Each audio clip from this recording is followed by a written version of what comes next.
भारत के यशस्वी प्रधानमंत्री परम आदरणीय श्रद्धेय श्री नरेंद्र मोदी जी, उत्तर प्रदेश के यशस्वी परम आदरणीय मुख्यमंत्री श्री योगी आदित्यनाथ जी, भारत के मुख्य चुनाव आयुक्त आदरणीय श्री राजीव कुमार जी, भारतीय जनता पार्टी के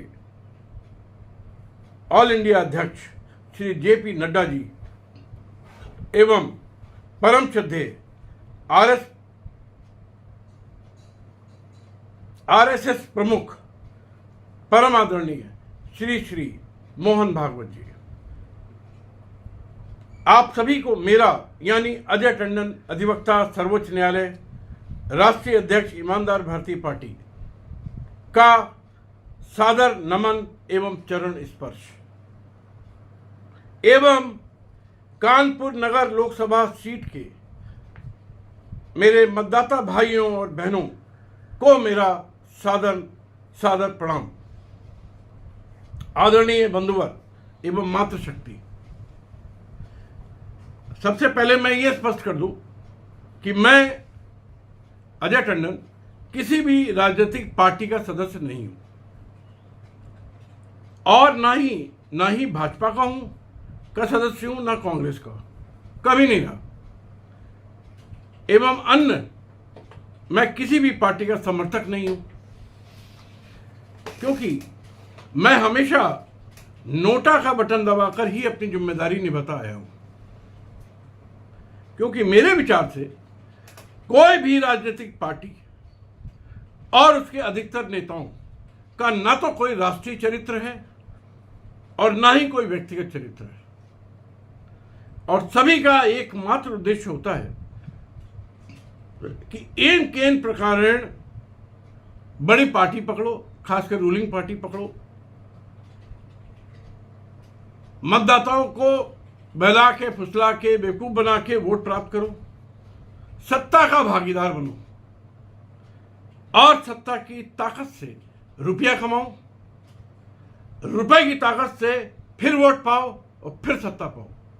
यही पिछले 75 वर्षों से चल रहा है। कुछ उदाहरण छोड़ सकता हूं, वो हैं ऐसे महान लोग भी रहे हैं जिनका मैं अलग से एक वीडियो बना के बताऊंगा, लेकिन आज की स्थिति बहुत ही गंभीर है। अधिकतर राजनेताओं का, सांसदों का, विधायकों का यदि भ्रष्टाचार निरोधक अधिनियम की धारा 13 में विश्लेषण किया जाए, इन्वेस्टिगेशन किया जाए, तो ज्यादातर की संपत्तियां उनकी, उनके पत्नी की, उनके बच्चों की, उनके परिवार की सब मिलाई जाती है। उनके ज्ञात आय के स्रोत से भाइयों और बहनों कहीं अधिक पाई जाएंगी। इससे आप भी सहमत होंगे। और ऐसी स्थिति में उस कानून के अनुसार ये सब लोक सेवक में आते हैं, जन सेवक में आते हैं, ऐसे सभी लोगों के लिए 7 वर्ष का आजीवन कारावास का प्रावधान है। 7 वर्ष का कारावास का प्रावधान है। इसके लिए लाभेल होंगे, करा ले कोई। हमको मोदी जी इसके लिए कोई जिम्मेदार बना दें, मुझे कोई लालच नहीं है, कुछ नहीं है। बहुत जल्दी, मतलब लाखों की संख्या में अंदर जाएंगे 7 साल के लिए, जान लीजिए। जहां तक मेरा प्रश्न है भाइयों और बहनों, मेरी आयु इस समय 70 वर्ष है और आज भी मैं 18 घंटे कड़ी मेहनत कर रहा हूं, ये सब जानते हैं। मैंने अपने जीवन में पिछले 55 सालों में 15 से 18 घंटे कठोर परिश्रम किया है। कोई इतवार नहीं, कोई दिवाली नहीं, कोई होली नहीं, कोई छुट्टी नहीं लेता हूं, कभी नहीं लेता हूं, किसी पार्टी में नहीं जाता हूं।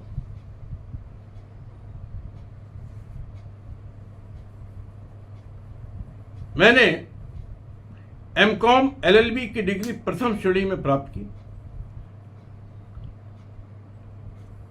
मुझे विरासत में एक साइकिल क्या 1 रुपया भी नहीं मिला, बल्कि जिम्मेदारियां मिली जिसको मैंने निभाया।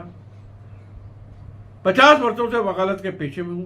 कभी भी रिश्वत के नाम पर न तो एक पैसा लिया और ना ही दिया, और अनेक भ्रष्टाचारियों को जेल भिजवाया, जिसमें आईएएस हैं, आईआरएस हैं, कुछ जज भी हैं, शामिल हैं। साथियों, मुझे भूखे मरना कबूल है, लेकिन सुई की नोक के बराबर ना तो स्वयं गलत आचरण करता हूं और ना ही अपने परिवार और टीम को करने देता हूं।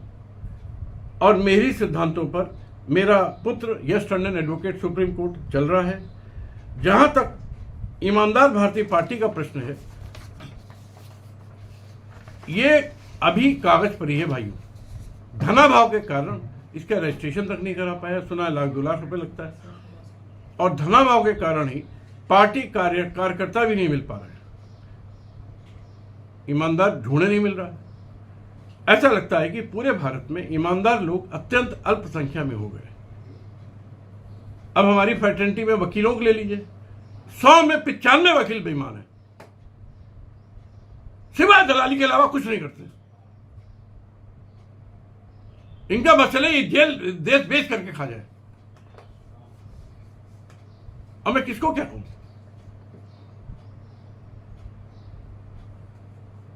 साथियों, मैं किसी हद तक भारतीय जनता पार्टी को कुछ ठीक ठाक पार्टी मानता था, लेकिन दिनांक 25 फरवरी 2024 में आए परम आदरणीय सर्वोच्च न्यायालय की पीठ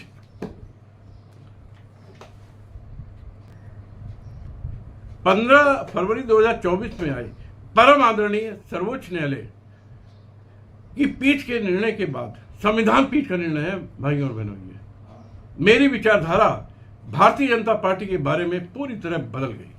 क्योंकि इलेक्टोरल बॉन्ड स्कीम 2017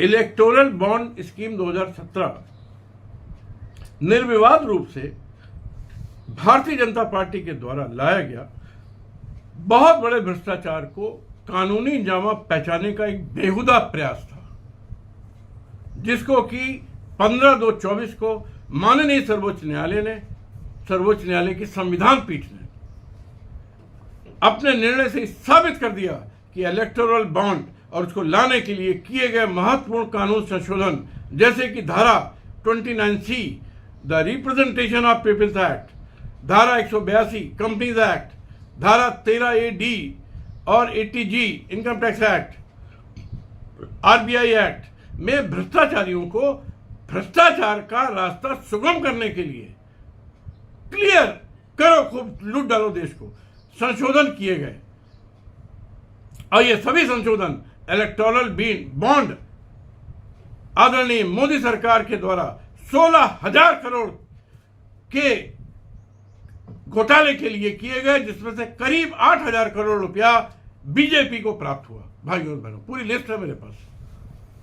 यह एक ऐतिहासिक घोटाला करने की सुनियोजित योजना, बिल्कुल प्लान था ये डे 1 से, जिसमें भाजपा के शीर्ष नेतृत्व के सभी दिग्गज नेता शामिल थे, आदरणीय प्रधानमंत्री भी इसमें शामिल थे। और हैं, अत्यंत खेद का विषय है कि वर्ष 2019 में के चुनाव में भी इलेक्टोरल बॉन्ड के काले धन का उपयोग हुआ, और 2024 में भी हजारों करोड़ के इलेक्टोरल बॉन्ड के पैसे का उपयोग हो रहा है। और बीजेपी का कहना है कि अब की बार 400 पार। अरे तुम 450 पार कर लोगे, इसी तरह से लूट खसोट का पैसा इलेक्शन में लगवाओगे। साथियों, किसी भी लोकसभा सीट में यदि 10 करोड़ काले धन का भी इस्तेमाल हो जाता है तो कैंडिडेट की जीत लगभग तय हो जाती है। ऐसा ही इस बार होता दिख रहा है। इन्हीं भ्रष्ट नेताओं, नौकरशाहों के कारण भारत के 80 करोड़ लोग आज भी 2 वक्त की रोटी नहीं खा पा रहे हैं, नहीं कमा पा रहे हैं, और सरकार उनको मुफ्त का राशन देना पड़ रहा है। 80 करोड़ को, 20 करोड़ किसानों को 500 रुपए महीना देना पड़ रहा है, तब वो जिंदा है। 100 करोड़ लोगों की दुर्दशा पिछले 75 साल के भ्रष्टाचार के परिणाम, और मोदी सरकार अमृत काल बना रही है। अरे साथियों, मेरे हिसाब से ये विष काल है। मृत्यु तुल्य काल है, मर जाना चाहिए ऐसे लोगों को।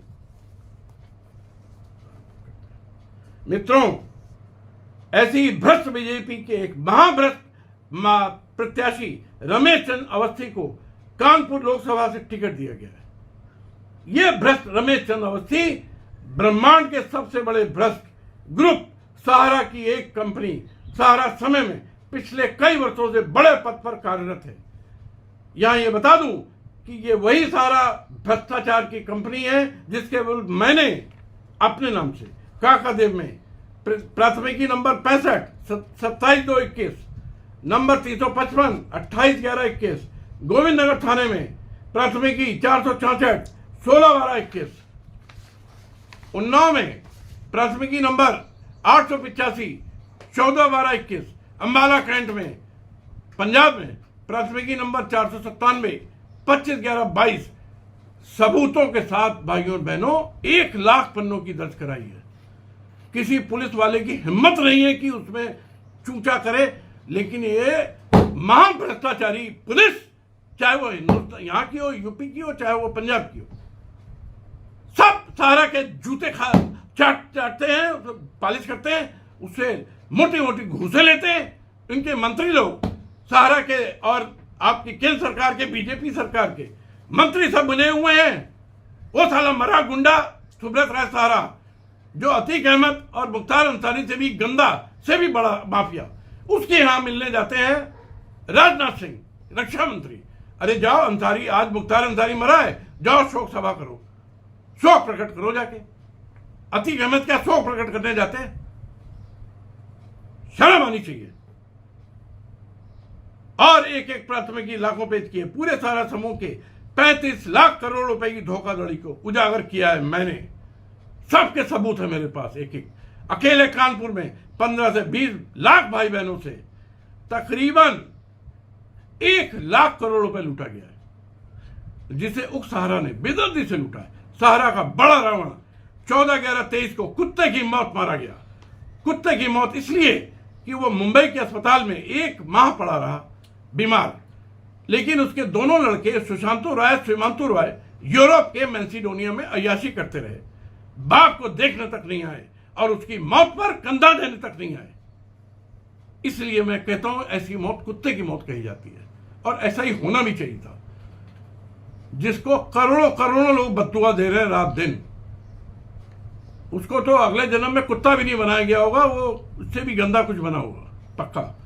अब सुब्रत राय की मौत के बाद क्योंकि गिरफ्तारी के डर से दोनों लड़के हिंदुस्तान नहीं आ रहे, उसकी पत्नी स्वप्ना राय सुब्रत राय की एक जाहिल औरत है, इसलिए स्थितियों का फायदा उठाते हुए ओपी श्रीवास्तव नाम का महारावण सहारा ग्रुप का मालिक बन बैठा, और उसके हाथ में 100 लाख करोड़ रुपयों का सहारा ग्रुप का साम्राज्य है।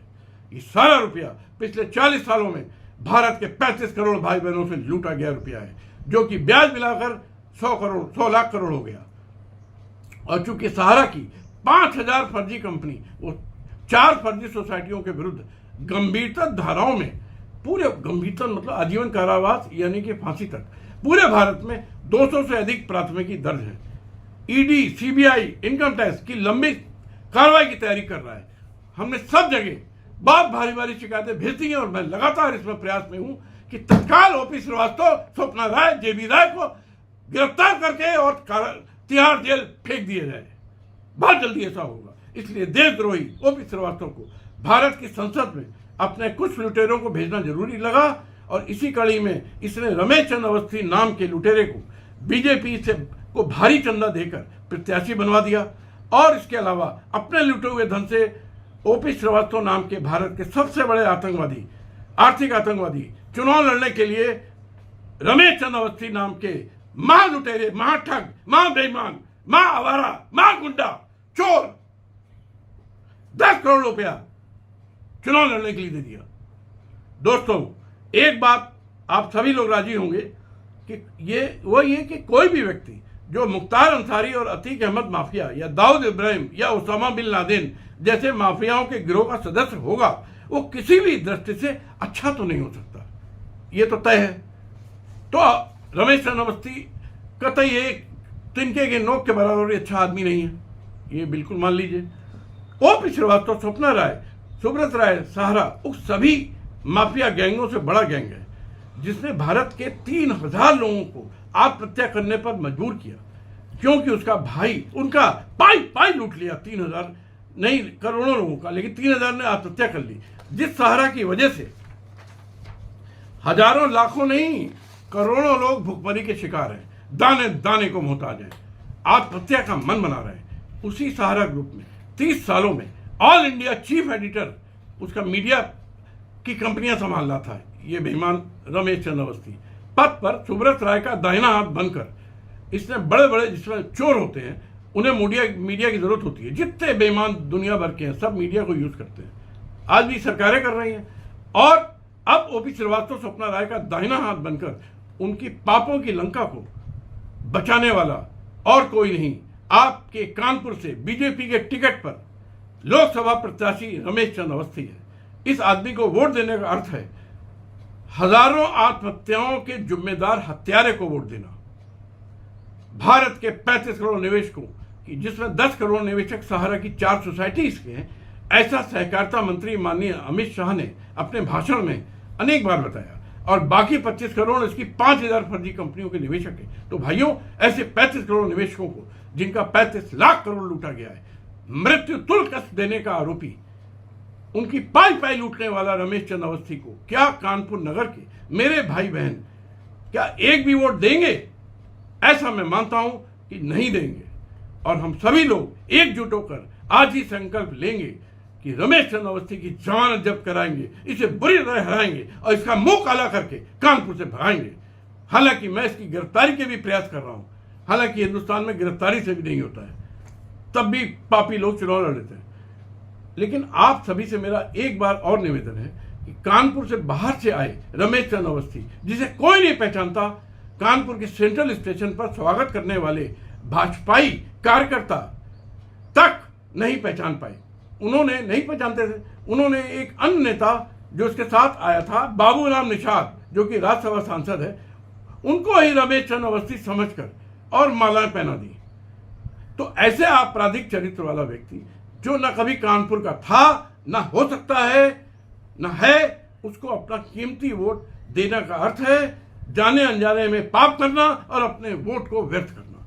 इसके अलावा मैं आपको बताना चाहता हूं कि आने वाली 4 अप्रैल 24 को फूलबाग स्थित गांधी प्रतिमा के नीचे उपरोक्त महाअपराधी रमेश चंद्र अवस्थी के विरोध में, बीजेपी के केंद्रीय नेताओं के विरोध में, जिन्होंने इसको टिकट दिया, महापापी को, अन्न जल त्याग कर आमरण अनशन पर बैठूंगा। मेरा अनुरोध है आप सभी लोग अधिक से अधिक संख्या में अनशन स्थल पर आकर मेरा मनोबल बढ़ाएं और रमेश चंद्र अवस्थी की जमानत जब्त कराएं।